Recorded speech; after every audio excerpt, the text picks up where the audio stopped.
अतीक अहमद एक बड़ा माफिया था। उसका भाई अशरफ, साथ में इनका एक इंटरस्टेट बहुत बड़ा गैंग था जो पूरे प्रयागराज, कौशाम्बी और आसपास के एरिया को कंट्रोल करता था। पहले तो ठेकेदारी रेलवे की करते थे, उसमें माफियागर्दी होती, और उसके बाद में जमीनों के कारोबार में आ गए थे। और ये बात सही है कि पूजा पाल का भी कुछ जमीन का कारोबार था, उमेश पाल का भी जमीन का कारोबार था, और अतीक का भी जमीन का कारोबार था। तो उमेश पाल का वैसे तो वो गवाह थे, जिसमें राजू पाल का हत्याकांड हुआ था, जिसमें दौड़ा दौड़ा कर इन्होंने विधायक को उसमें मारा था। लेकिन अब यहाँ कुछ टकराव था। माननीय विधायक जो पूजा पाल हैं आजकल, इनका और जो उमेश पाल है, इनमें कहीं ना कहीं आपस में मनमुटाव हो गया। जमीन को लेकर ही इनके आपस में मनमुटाव था।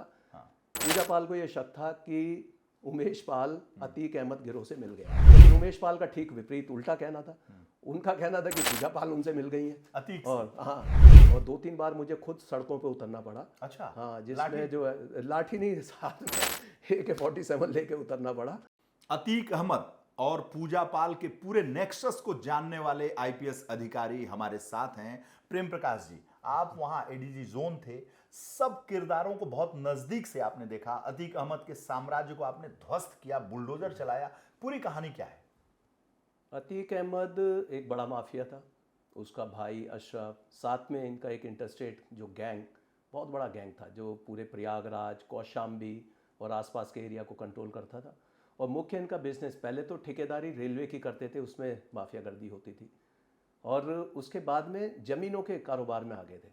और लगभग सिविल लाइंस के बताते हैं कि काफ़ी सारे कारोबार में इनकी हर जगह कोई ना कोई रिटिन अनरिटिन हिस्सेदारी थी।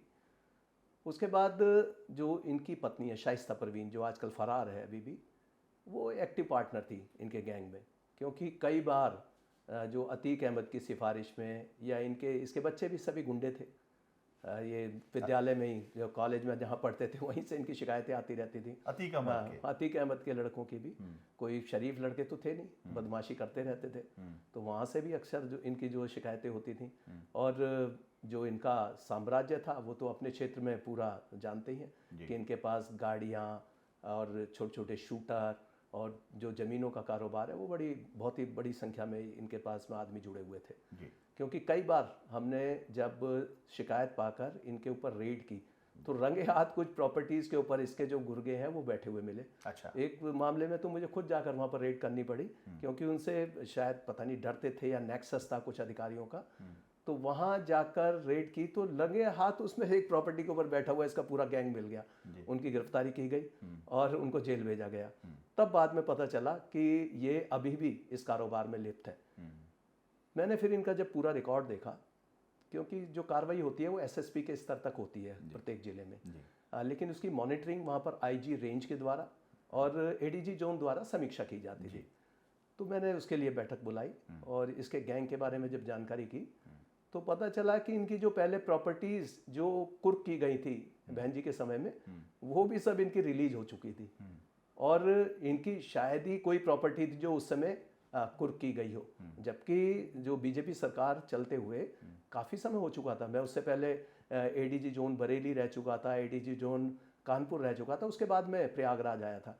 तो मुझे बड़ा ताजुब हुआ कि यहाँ अभी तक इस गैंग पर कार्रवाई क्यों नहीं हो पा रही है। तो देखा कि ये अहमदाबाद की जेल में था। अब कई बार लोग कयास लगाते थे और कई बार ये बातें पुष्ट भी हो जाती थी कि इनको कुछ ना कुछ फैसिलिटीज़ मिलती थी। कैसे मिलती थी, फ़ोन से कैसे बात कर लेते थे, तो इसका मतलब कहीं ना कहीं साबरमती जेल में भी कुछ रहा होगा। यानी इनका कनेक्शन साबरमती जेल में फैसिलिटी मिलती थी, इनकी मिलती थी। वहाँ से इनको फ़ोन आता था लगातार और आपस में अपने लोगों से संपर्क में रहते थे। अच्छा। वो इसी तरीके से तो आपने देखा कि ये जितनी भी जो कॉन्स्पिरेसीज हुई हैं उसमें फ़ोन का प्रयोग किया गया है, और ये अपने जो गैंग है उसको दिशा निर्देश देता ही रहता था। उसके बाद मैंने देखा कि इसका जो भाई अशरफ है वो काफ़ी दिनों से फरार चल रहा है। अब कई बार रेड होती थी, उसके बारे में पता ही नहीं चलता था, लेकिन ये जानकारी मिली कि उसकी फरारी के समय वो फरार है, लेकिन उसकी पत्नी वहीं गांव में रहती है, वो उसको बच्चा भी हुआ उसी दौरान। तो इसका मतलब उसका आना जाना पुष्टि हो गई थी कि वो आता जाता है वहाँ पर। फिर एक बार वहाँ SP सिटी नए आए, वो चेंज हुए, जो आजकल SSP बुलंदशहर है, इनके निर्देशन में एक दबिश कराई गई। जैसे ही आए थे, क्योंकि नए अफसर थे, मैंने कहा पहली शुरू में दबिश कराई जाती है, क्योंकि बाद में हो सकता है कि काफ़ी सारे लोग उसमें कहीं ना कहीं कोई कनेक्शन ढूंढ लेते हैं जो पुराने अधिकारी हैं। तो इन्होंने वो मौके पर उसके ससुराल से उसको पकड़ लिया, अच्छा, वो मौके पर मिल गया, अशरफ, हाँ सिर्फ मिल गया। अच्छा, वो इतने दिन से फरार चलता था, उसके पीछे सब हमारी एसटीएफ और बाकी लोकल पुलिस, एसओजी सब लगे हुए थे, हाँ, और कौशाम्बी में जाके उसकी वो गिरफ्तारी हो जाती है। हाँ, उसको लाया गया पुलिस लाइन। यानी मिली भगत थी कहीं ना कोई सपोर्ट सिस्टम था जो इनके लिए काम करता था। पुलिस के अंदर। हाँ, इन पुलिस और पुलिस के बाहर भी ओह। कहीं ना कहीं, क्योंकि बिना मिली भगत के इस तरह की कोई सपोर्ट सिस्टम नहीं चल सकता। कोई इतना बड़ा बदमाश नहीं है। बाद में आपने देख लिया कि छोटे छोटे बदमाशों ने इनका खात्मा कर दिया, वो भी पूरी पुलिस सुरक्षा के अंदर। तो ऐसे कोई इतने बड़े भी बदमाश नहीं थे कि इनका अंत नहीं हो सकता था। लेकिन जो इनका जो फाइनेंशियल जिस तरह से वहाँ पर सिस्टम काम कर रहा था, उसमें काफ़ी लोग जुड़े हुए थे। अच्छा, क्योंकि इसमें जो इन्होंने हत्या की, जिन एडवोकेट की हत्या हुई जिसमें इनका नाम आया उमेश पाल, हाँ, तो उमेश पाल का वैसे तो वो गवाह थे अतीक अहमद और अशरफ के खिलाफ, जिसमें राजू पाल का हत्याकांड हुआ था, जिसमें दौड़ा दौड़ा कर इन्होंने विधायक को उसमें मारा था, और उसके बाद भी उनको जो अस्पताल तक भी पीछा किया था कि कोई उनको अस्पताल ना ले जाए। उमेश पाल ठीक है उस समय थे, चश्मदीद साक्ष्य थे, बहुत इंपॉर्टेंट उनकी गवाही थी। लेकिन अब यहाँ कुछ टकराव था। अच्छा, माननीय विधायक जो पूजा पाल हैं आजकल, हाँ, इनका और जो उमेश पाल है, हाँ, आपस में संबंध, मतलब इनके घरेलू इनके है रिलेशंस है, तो इसे लेकर इनमें कहीं ना कहीं आपस में मनमुटाव हो गया। अच्छा, अब वो मनमुटाव क्यों हुआ? हाँ, वो शायद किसी जमीन को लेकर ही इनके आपस में मनमुटाव था। हाँ, पूजा पाल को यह शक था कि उमेश पाल अतीक अहमद गिरोह से मिल गया है, ओह, और वो उनके लिए ज़मीन का काम कर रहा है। हाँ, कई बार मेरे पास भी ये शिकायत दी उन्होंने, हाँ, पूजा कहा, पाल ने, हाँ बताया उन्होंने कई बार कि इस तरह कर रहे हैं। तो मैंने कहा कि कोई इस तरह के साक्ष्य तो होने चाहिए कि उसकी कोई ज़मीन में हिस्सेदारी है। उन्होंने कहा कि नहीं, अनरिटन तौर पे ही वो जो है इनकी खरीद फरोख्त वगैरह वो देख रहे हैं, और इसके साथ भी हादसा हो सकता है कुछ इस तरह का। लेकिन मैंने देखा कि उसको सुरक्षा मिली हुई थी। एक दो बार मुझे भी कुछ अधिकारियों के रेफरेंस से वो मिलने के लिए आए, तो मैंने उनसे यही पूछा कि भाई इसमें गवाही वगैरह में ढिलाई ना कीजिएगा, ये जो गवाही होनी है इसको आप जल्दी से कराइए। तो कई बार ये शिकायत लगती थी कि ये हॉस्टाइल हो रहे हैं, लेकिन उमेश पाल का ठीक विपरीत उल्टा कहना था। उनका कहना था कि पूजा पाल उनसे मिल गई हैं अतीक से। और हाँ, तो ये आपस में बड़ा इनका आपस में चल रहा था। अच्छा सर, जब आपसे शिकायत किया उमेश पाल ने कि पूजा पाल और अतीक आपस में मिल के काम कर रहे हैं, हाँ, और जमीन का काम कर रहे हैं, धंधे का काम कर रहे हैं, व्यवसाय बढ़ा रहे हैं, ऐसी शिकायत, इस तरह की शिकायत तो वो अक्सर एक दूसरे पर आरोप प्रत्यारोप इनका चलते रहते थे। लेकिन मैंने जब उनसे पूछा, मैंने सीधे ही, क्योंकि पूजा पाल का भी मिलना होता था अक्सर, वो अपनी सुरक्षा को लेकर और जो गवाही हो रही है, केस की जो प्रोग्रेस है उसे लेकर उन्होंने कई बार आश्वस्त किया कि सर मैं इसमें बिल्कुल पीछे नहीं हट सकती, मेरे पति की हत्या हुई है और मैं इनको सज़ा दिलाकर मानूंगी। लेकिन वो उमेश पाल पर आरोप लगाते थे कि ये शायद इसमें गवाही में डिले कर रहे हैं और ये हॉस्टाइल हो गए। आप इनकी गवाही देखिए कि इन्होंने गवाही में क्या कंटेंट है उसका। तो सीबीआई जो है उसको ये प्रोसिक्यूशन उसका देख रही थी। तो इसमें जितना भी जो आरोप प्रत्यारोप थे, लेकिन कुल मिलाकर उसमें ये आती थी बात कि कहीं ना कहीं ज़मीन से ये जुड़े हुए लोग हैं। उनका कहना था कि ज़मीन की वो खरीद फरोख्त कर रही हैं और वहाँ इनका कहीं ना कहीं आपस में टकराव है। और ये बात सही है कि पूजा पाल का भी कुछ ज़मीन का कारोबार था, उमेश पाल का भी ज़मीन का कारोबार था, और अतीक का भी ज़मीन का कारोबार था। फाइनली यही पता चला कि ज़मीन कुछ अतीक की जो उमेश पाल ने बेच दी थी, उसी को लेकर इनको कोई धमकी चमकी मिली, और फिर बाद में ये मेरे आने के बाद हुआ। हालांकि उस समय हमने काफ़ी टाइट रखा, क्योंकि लगातार हमारा प्रयास था कि इनकी प्रॉपर्टीज़ को सबसे पहले कुर्क किया जाए, फाइनेंशियल ब्लो दिया जाए। उसमें हमने जो वहाँ VC-AD थे उनका बड़ा योगदान रहा। सर एक बात, जब जमीनों का मामला था पूजा पाल का, उमेश पाल का, अतीक और अशरफ का, तो आपको कहीं क्लू मिला कि ये सब आपस में कहीं ना कहीं एक है जमीनों के मामले में, प्रॉफिट के मामले में? कारोबार एक था, लेकिन वैसे इंटरेस्ट अलग अलग थे। तो कहीं ना कहीं इनका जो कॉमन लोग, क्योंकि अब देखिए, अब जो राजू पाल थे वो भी पहले तो अतीक के साथ ही काम करते थे। अब जब अतीक के साथ काम करते, कहते हैं कि वो उन्हीं के पाले हुए शिष्य थे, लेकिन बाद में वही एक ओपोनेंट के रूप में खड़े हो गए, और दुश्मनी भी यहीं से शुरू हुई जी। कि उन्होंने अशरफ के खिलाफ चुनाव लड़ा और अशरफ को हरा दिया। अब इसी बात का अशरफ जो इस चीज को बर्दाश्त नहीं कर पाया, ना ही अतीक बर्दाश्त कर पाया। चेला कैसे हरा दे? हाँ, चेले ने हरा दिया। और इसी को लेकर और देखिए कि फाइनली उसका ये हत्याकांड। बड़ी बात आप कह रहे हैं सर कि कारोबार एक था, जमीनों का काम, धंधा, ये सब एक थे। जब आप वहाँ आपने महसूस किया। और कहीं ना कहीं जब कारोबार एक होता है तो आपस में उसके लिए जो प्रॉफिट ऑफ कॉन्फ्लिक्ट है, जो आपस में कॉन्फ्लिक्ट था, वो लगभग एक ही तरीके का था। एक और बड़ा इंटरेस्टिंग इसमें फैक्ट है जी कि जो चश्मदीद साक्ष्य में एक लेडी और थी जी जिन्होंने देखा था गोली चलते हुए, उसको शायद उस समय इंजरी भी हुई थी। हाँ अब उसके ऊपर तमाम तरह के दबाव अतीक अहमद का गिरोह बनाने लगा। अच्छा एक बार तो यहाँ तक उसकी हद हो गई कि उस लेडी के खिलाफ मुकदमा, उसके बच्चों के खिलाफ मुकदमा लिखा दिया ताकि उसकी गवाही टूट जाए। लेकिन पूजा पाल ने ये बात जब मेरे संज्ञान में लाई और मैंने देखा कि हाँ इसमें वास्तव में कुछ सत्यता है, तब उनके खिलाफ कार्रवाई कराई गई।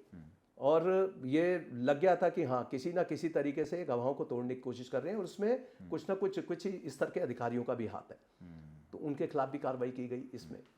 तो ये जो चल रहा था मामला, इसी को लेकर बाद में मैंने देखा कि इनको शायद हो सकता है कुछ ढिलाई रही हो या कुछ ज़मीन का मामला, ऐसा कोई ट्रिगर पॉइंट आया हो। लेकिन तब तक मैं रिटायर हो चुका था। मैं 31 दिसंबर 2022 को वहाँ से रिटायर होकर आया।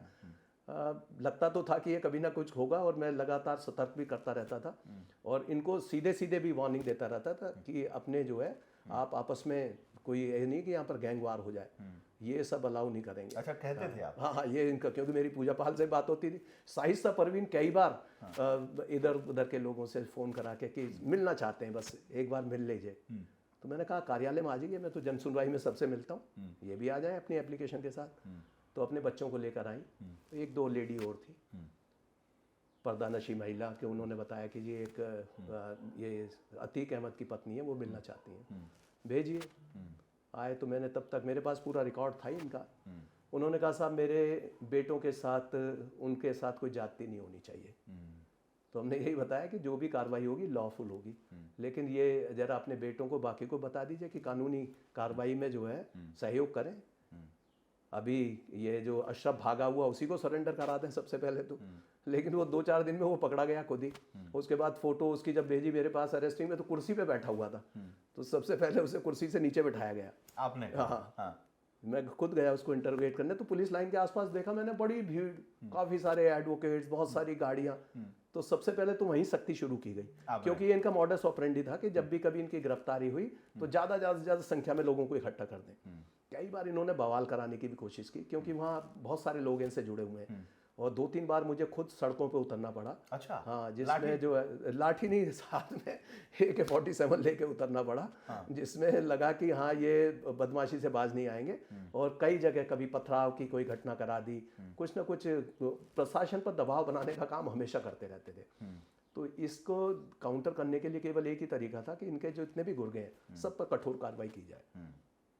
एक राजधानी होटल था वहीं पास में, पता चला वो मुंबई में रहता, काफ़ी दिन से फरार है। कई सौ बीघा उसने ज़मीन वहाँ पर घेरी हुई है। तो इसमें ज़मीनों को खाली कराने में, कुर्क कराने में वहाँ के जिला प्रशासन ने बड़ा सहयोग दिया। वहाँ कमिश्नर जो अभी भी हैं संभवतः है मिस्टर पंत, ये कानपुर में भी मेरे साथ एज DM रह चुके थे, तो उनका सहयोग मिला। साथ ही वहाँ VC थे श्री अरविंद चौहान, जो वहाँ ADA के जो बाद में PDA हो गया, प्रयागराज डेवलपमेंट अथॉरिटी, उसके वाइस चेयरमैन थे, डायरेक्ट IAS ऑफिसर थे, आजकल DM शामली हैं। उन्होंने खाका खींचा इसकी सारी प्रॉपर्टीज़ का, काफ़ी सारा जानकारी की। और उसके बाद आपने देखा होगा कि इनकी ज़मीनें कुर्क कराई गई और उसी जगह पर गरीबों के लिए आवास बनाए गए, जिसमें हमने माननीय मुख्यमंत्री जी को बुलाया था उसके उद्घाटन के लिए। पहले तो जब शिलान्यास हुआ तब बुलाया, और उसके बाद जब अलॉट कराए गए हमारी उपस्थिति में वहाँ पर माननीय मुख्यमंत्री जी ने गरीब लोगों को वो आवास आवंटित किए, जो माफियाओं की ज़मीन पर गरीब लोगों को बसा दिया गया। तो ये कई सारी ऐसी कार्रवाई हुई। ज़मीनों की तो, जो खेतों की ज़मीन थी वो तो बहुत सारी इनकी रिलीज़ कराई गई। और अंत तो आप देख रहे हैं, अब अभी भी आप जाएंगे, जैसे एयरपोर्ट के रास्ते पे आप जाएंगे तो फ्लाईओवर के नीचे आपको इसका पूरा ध्वस्त ऑफिस और वो मिलेगा। और कई बार वो कहते थे कि हाँ कि वहाँ से इसको हटा दिया जाए मलबे को, तो हमारी कोशिश रहती कि नहीं, मलबे को ऐसे ही रहने दिया जाए। लोग पूछेंगे कि ये क्या है, और लोगों को पता चलना चाहिए कि एक माफिया का क्या हश्र हो सकता है। तो ये कार्रवाइयाँ जब हुई तो बाकी इससे वहाँ के क्राइम पे बड़ा असर पड़ा। प्रयागराज में वैसा क्राइम जो पहले होता रहता था, जैसे एक मर्डर का मामला हो या लूट डकैती वगैरह के, इनके गुर्गे भी सब भाग गए। बमबारी में, बम का कल्चर था पहले, कहीं भी बम मार देते थे, चलते चलते बम बना के बम मार दिया करते थे। तो ये जो कल्चर था, इस पे एक बहुत बड़ा अंकुश लगा। क्योंकि जो खुराक मिलती थी, जो इनके गुर्गों को वहाँ से, जो छोटे छोटे बच्चों को बिगाड़ते थे, नए नए बच्चों को पकड़ते थे, उनको फिर ट्रेन करते थे और उन्हीं से वारदात करा देते थे। तो ये जब कई डेमोन्स्ट्रेशन ऐसे हुए कि जिसमें पथराव हुआ, हमने जो कैमरा जितने भी लगे हुए हैं, क्योंकि वो स्मार्ट सिटी था, जगह जगह वहाँ पर कैमरे लगे हुए थे, बहुत सारे हमने विजुअल्स वहाँ से हासिल किए, उनके फोटोग्राफ लिए और उसके बाद उनकी अरेस्टिंग कराई। जब ये कठोर कार्रवाइयाँ होनी शुरू हुई तब लगा कि हाँ अब सब कुछ नियंत्रण। अच्छा सर, जब जमीन का कारोबार था तो जमीन के कारोबार में अतीक भी थे, अशरफ भी थे, पूजा पाल भी, उमेश पाल भी, राजू पाल का मर्डर भी इसी सिलसिले में हुआ। तो जब आपने जब उसका परीक्षण किया तो आपको क्या लगा कि क्या ये सब एक ही हैं? अब ये शुरू में आपने देखा कि पहले कहीं ना कहीं ये प्रशासनिक शिथिलताएं रही होंगी। दूसरा, इनको पॉलिटिकल संरक्षण भी हमेशा मिला, रूलिंग पार्टी में रहे, विधायक भी रहे, एमपी भी बने, हाँ, और पूरे परिवार में इस तरह की ताकत थी कि मुख्यमंत्री जी इनके घर पे आते थे, हाँ, और बाद में आपने देखोगे बहुत सारे विजुअल कि मुख्यमंत्री जी के हाथ मिलाए जा रहे हैं, तो उनसे अपने कुत्ते से ले जाके मंच पर उसके हाथ मिलवा रहे हैं। अतीक, तो अतीक का ये रुतबा हुआ करता था। उससे पहले भी मैंने देखा था, अतीक का नाम काफ़ी होता था। मैं रेलवेज में भी वहाँ पर रह चुका था कुछ दिन, पुलिस में आने से पहले, तो मैं सुनता था रेलवे की जो ठेकेदारी होती थी उसमें बिना अतीक के कोई जो वहाँ से माल नहीं उठा सकता था, ये इनकी रंगबाजी होती थी। तो ये सब सुनता आया था, तो मेरे जहन में कहीं ना कहीं था कि कभी पोस्टिंग हुई अगर प्रयागराज तो इससे ज़रूर निपटेंगे, और यही हुआ भी कि हमने काफ़ी हद तक इसको दबा दिया था। लेकिन सारी कानूनी कार्रवाई चल रही थी, ये जेल में था, अशरफ भी जेल में था, और जो इनके गुर्गे थे ज़्यादातर हमने जेल में कर दिए थे, और इनकी जो प्रॉपर्टीज़ थी वो भी सब जब्त कर दी थी। लेकिन इनके बुरे दिन आने ही थे, इनको जैसे ही मौका मिला, बाद में मैंने देखा, या तो आप जैसे जो भी कहेंगे, मुझे तो लगता है कि कहीं ना कहीं कोई ढिलाई रही होगी कि ये पता होते हुए भी इनकी आपस में राइवलरी है, और उसके बाद चैलेंज देकर किसी को मार देना, वो भी एक एडवोकेट को। तो इन्होंने दिन दहाड़े जिस तरह से उसकी हत्या की, तो इनके दुर्दिन आने ही थे। बाद में हश्र वही हुआ। माननीय योगी जी को आप जानती हैं कि उन्होंने तो जिसके बारे में प्रण कर लिया फिर उसको जमीन में मिला ही दिया, जमीन में गाड़ दिया। लेकिन एक चीज सवाल है सर, तो जो जमीन का जो मामला था, जो पूजा पाल, उमेश पाल और ये अतीक, इन लोगों का कहीं ना कहीं प्रॉफिट तो टकराता होगा ना, कारोबार तो, धंधा तो एक ही था ना, क्योंकि क्षेत्र एक है काम करने का। तो वहाँ कहीं ना कहीं ऐसी ज़मीनें हैं कि जिसमें कोई ना कोई डिस्प्यूट चलता रहता था। कई बार ये डिस्प्यूटेड ज़मीन भी खरीदते थे कि ज़मीन किसी के नाम है, कब्जा किसी का है, या कहीं ज़्यादा, और आसपास क्योंकि क्षेत्र बढ़ता जा रहा है। आपने प्रयागराज के जो आप ज्योग्राफी देखेंगे कि वो एक तरफ यमुना नदी है, एक तरफ गंगा नदी है, और बीच में जो एरिया है वो सीमित है। इसलिए आप देखेंगे कि प्रयागराज में जो ज़मीनों का रेट है वो सबसे ज़्यादा है अन्य शहरों से। तो उसमें ये टकराव इनका, क्योंकि उसी तो वही क्षेत्र है, वही लोग हैं काम करने वाले, तो कहीं ना कहीं इनका आपस में टकराव चलता रहता था। और इनके जो रिश्तेदारियां भी हैं, जैसे बार बार आपने जैद का नाम सुना होगा इनके रिश्तेदारी में, कि और दूसरा जेल में भी किसी को बुला करके वहाँ ले गए, उसको पकड़ के जो इन्होंने पिटाई करा दी। तो ये सब इनके आपस में नोकझोंक चलती रहती थी। लेकिन कहीं ना कहीं इनका इंटरेस्ट वही होता था, क्योंकि हर चीज़ इनकी जो ओरिजिनेट हो रही थी वो ज़मीन के कारोबार से हो रही थी, क्योंकि ये सबसे ज़्यादा प्रॉफिटेबल धंधा बन चुका था इनके लिए, और वहीं से इनको खुराक मिलती थी इनके गैंग को, ताकि अपने पूरे इतने बड़े गैंग को संचालन कर रहे हैं, इंटर स्टेट गैंग चला रहे हैं, तो उसके लिए फाइनेंस की जरूरत होती है। महिलाओं के पूजा पाल भी जमीन के कारोबार में लगी हुई थी। पूजा पाल का क्योंकि और कोई विजिबल अपना कोई बिजनेस नहीं था। मैंने एक बार पूछा था कि आप कहाँ ये ज़मीन के मामले में पड़ रही हैं, आपका जब इतना सारा पॉलिटिक्स कीजिए, तो इनका ये था कि साहब इतनी बड़ी जो है मुझे जो लड़ाई लड़ रही हूँ, तो कमाई का कुछ ना कुछ तो साधन करना ही पड़ेगा। तो हमारा भी मतलब हम ज़मीन के काम में थोड़ा सा, लेकिन लीगल काम करते हैं, तो अब लीगल काम तो कोई भी कर सकता है, उसके लिए बहुत ज़्यादा कुछ है। लेकिन ये था कि हाँ, कहीं उनका ये नहीं था कि वो कहीं भाग गई या किसी जो है केस वगैरह में शामिल हों। तो इसलिए हमारी जो कोशिश रहती थी, ये रहती थी कि उनकी जो सूचनाएं हैं उस पर कार्रवाई जरूर करें, और वो कई बार सटीक निकलती थी। और उनका जो करीबी उमेश पाल जिसका मर्डर हुआ, वो तो जमीन के कारोबार में पूरा था ना शामिल। उमेश पाल देखिए इनका बहुत करीबी रिश्तेदार था, लेकिन उससे कई मामलों में ये कुछ ना कुछ इनकी आपस में बनती नहीं थी, क्योंकि जो इनका मानना था, वो उनका कहना था कि ये दुश्मनों से मिल गए हैं और मेरे ऊपर बुरी निगाह रखते हैं।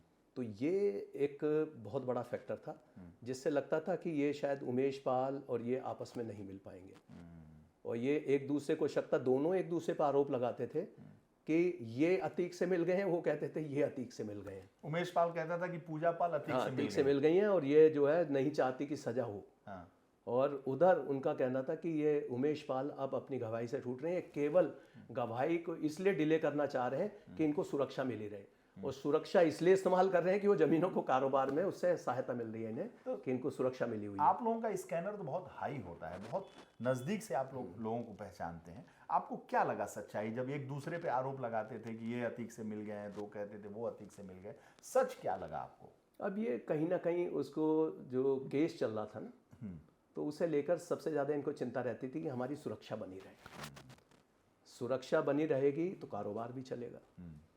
तो ये कहीं ना कहीं इसमें जो डिले करने की इनकी टैक्टिक्स थी उसमें कामयाब हो रहे थे। उमेश पाल हाँ, दोनों ही पक्ष, और पूजा पाल? दोनों ही पक्ष। हालांकि पूजा पाल का कहना था कि हम इसे तेजी करना चाहते हैं जिससे कि जल्दी से इस केस में जो है सुनवाई हो और जल्दी से इसमें फैसला आ जाए। तो जब सर आप प्रशासनिक अधिकारी वहाँ रहे, पुलिस अधिकारी, तो पूजा पाल की जो भूमिका थी नेता के तौर पर, एक सामाजिक कार्यकर्ता के तौर पर, वो क्या आपको महसूस हुआ? एक काफ़ी पॉपुलर नेता तो हैं ही वहाँ पर, क्योंकि इनका नाम था, सभी लोग जानते थे। हालांकि उस समय ये सिटिंग विधायक नहीं थी जी। हाँ, ये बाद में इन्होंने चुनाव जीता, तो इसलिए शायद इनके सामने काफ़ी स्ट्रगल का दौर चल रहा था वो इनका। लेकिन प्रशासनिक मदद इनको मिलती रहती थी, और उसमें इनका पार्टी वगैरह का भी क्लियर नहीं था स्टैंड कि ये किस पार्टी में रहेंगी, कहाँ से रहेंगी। लेकिन हमारा पार्टी पॉलिटिक्स से उस टाइम हमारा लेना देना था नहीं ज़्यादा। हमारा तो ये मकसद था कि कोई बड़ी वारदात ना हो, क्योंकि जो प्रयागराज का एक जो इतिहास था उसमें ये बहुत बड़ी घटनाएं हुई थी कि किसी सिटिंग विधायक को दौड़ा दौड़ा के मारा जा रहा है, गोलियां मारी जा रही हैं। तो ऐसा कोई इंसिडेंट ना हो, ये सबसे बड़ी हमारी प्रायोरिटी रहती है।